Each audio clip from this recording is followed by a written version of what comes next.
In the late afternoon hours of April 27th of 2011, a powerful tornado formed in western Alabama that would go on to leave an 80-mile path of destruction in its wake. It leveled apartment buildings, homes, and crucial infrastructure, adding more hurdles to a borderline impossible recovery effort. In the end, roughly $2.4 billion worth of damage was done, and 65 lives were tragically lost. This is the story of the Tuscaloosa-Birmingham EF4 tornado, one of the costliest storms in United States history. Tuscaloosa, Alabama is a major city about an hour southwest of Birmingham. They're the fifth largest city in the state and home to just over 100,000 people. In 2009, CNN Money rated them as the 11th best place to start a small business. In the 2010s, Tuscaloosa was voted the most livable city in America by the U.S. Conference of Mayors. All told, things were going pretty great in Tuscaloosa in the spring of 2011. Alabama was fresh off a 2009 college championship title and poised to win another in 2011. Small business was booming, the cost of living was low, and the weather was calm and friendly, until it wasn't. On April 23rd, the Storm Prediction Center, or SPC, saw some suspicious activity in the sky. They tracked a shortwave across the mid-south and southeastern U.S., fearing that strong wind shear and moderate instability could lead to a supercell thunderstorm capable of producing hail, high winds, and deadly tornadoes. On April 25th, the SPC issued a moderate to severe weather risk in the southern states. They saw enough evidence to say strong tornadoes, EF2 or higher on the enhanced Fujita scale, were possible, and there was a good chance some damaging winds could pass through the area. On the morning of April 27th, the SPC upped the ante, saying a dangerous tornado outbreak, anything EF4 or higher, was imminent. The weather intensified through the afternoon, and tornado warnings went out between Georgia, Tennessee, Mississippi, and Alabama. By 2 p.m., there was a greater than 95% chance of 2 tornadoes and 1 or more strong tornadoes touching down in the area. The SPC issued a particularly dangerous situation warning, which basically means all hell was about to break loose. And then, at around 4:40 p.m., it did.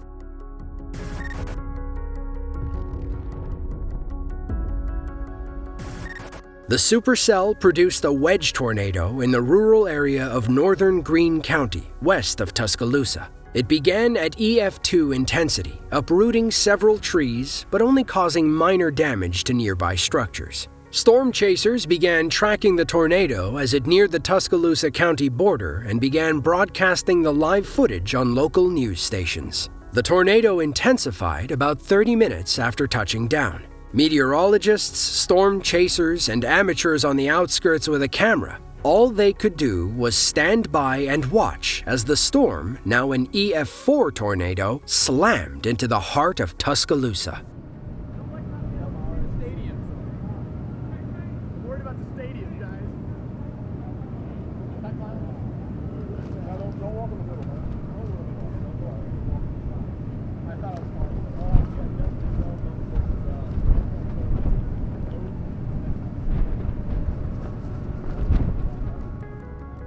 The storm passed through southern Tuscaloosa, causing low-end EF4 level damage to warehouses and a cell phone tower in the industrial area. It crossed 35th Street, passing within half a mile of the Tuscaloosa Police Department HQ. Those inside were forced to evacuate, but the building itself didn't sustain much damage. Meanwhile, the Emergency Management Office took a direct hit. The building was completely leveled, and its equipment and emergency vehicles were destroyed. After crippling emergency services, the tornado set its sights on Rosedale and Forest Lake, 2 residential neighborhoods. The poorly anchored homes didn't stand a chance against the EF4 level winds. It destroyed every home it passed and reduced several 2-story apartment complexes to rubble. The storm continued its residential devastation as it moved into Alberta City, a small neighborhood in northeastern Tuscaloosa, directly east of the University of Alabama. It flattened 2 more apartment buildings and a shopping center off University Boulevard. Before leaving Alberta City, the storm leveled the Chastain Manor apartment complex, seen here. The complex was a home for senior citizens, but only 2 people were living there when the storm hit. According to the owner, the complex had recently opened its doors before the storm and wasn't fully occupied. The tornado doubled in size near northeastern Tuscaloosa, growing to a full mile in width as it tore through Holt, a small suburb on the city limits. It maintained low-end EF4 strength, snapping every tree and leveling every home in the area. The storm finally left Tuscaloosa at low-end EF3 status. It shrank to half a mile in width, but that didn't mean it was over. It destroyed thousands of trees and flattened several rural homes on its way to Birmingham. And just when it looked like the storm was dying down, it ramped up to its most intense form yet. Winds whipped at high-end EF4 intensity as the storm passed through Jefferson County around 6 p.m. By now, the storm had been on the ground for over an hour and traveled upwards of 80 miles. It had claimed dozens of lives and left Tuscaloosa looking like a post-apocalyptic wasteland. And it wasn't done yet. The storm devastated residential suburbs and western and northern Birmingham before finally weakening north of the city. It passed through Fultondale, a suburb about 8 miles north of Birmingham, causing damage to several homes and businesses. Light poles along I-65 came crashing down, and a Days Inn, among other commercial buildings along US 31, sustained significant damage. The tornado narrowed and weakened to between EF0 and EF1 intensity before dissipating north of Birmingham around 6:14 p.m.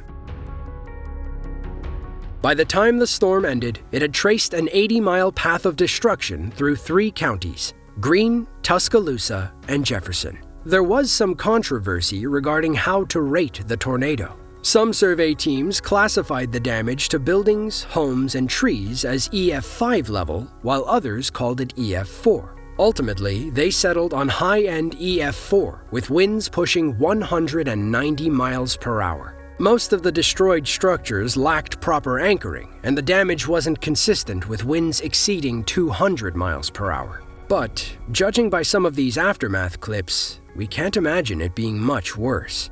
Some homes were utterly destroyed, like a bomb went off inside and blew everything to pieces. But other homes appear to have less structural damage just across the street. Still, broken windows, weak walls, and downed trees made the neighborhood unlivable. We see a mangled car thrown against the side of the house and understand why Mayor Maddox used the term post-apocalyptic to describe the aftermath. It gets even worse when you zoom out and see nothing but bare foundations where houses once stood. It looks like a giant mallet crushed some of these houses, and we can't imagine what the owners must have been going through.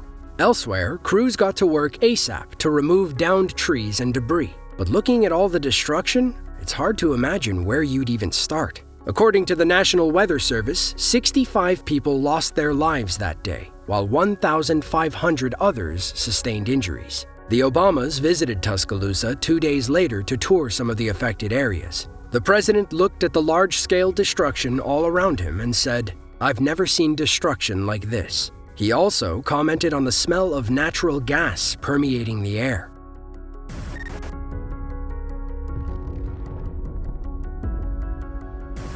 Between April 25th and 28th, 360 tornadoes touched down across the southern, midwestern, and northeastern United States. It was the largest and most expensive tornado outbreak ever recorded, claiming over 300 lives and causing $10.2 billion in damage. 175 tornadoes struck the Alabama, Mississippi, and Tennessee area alone.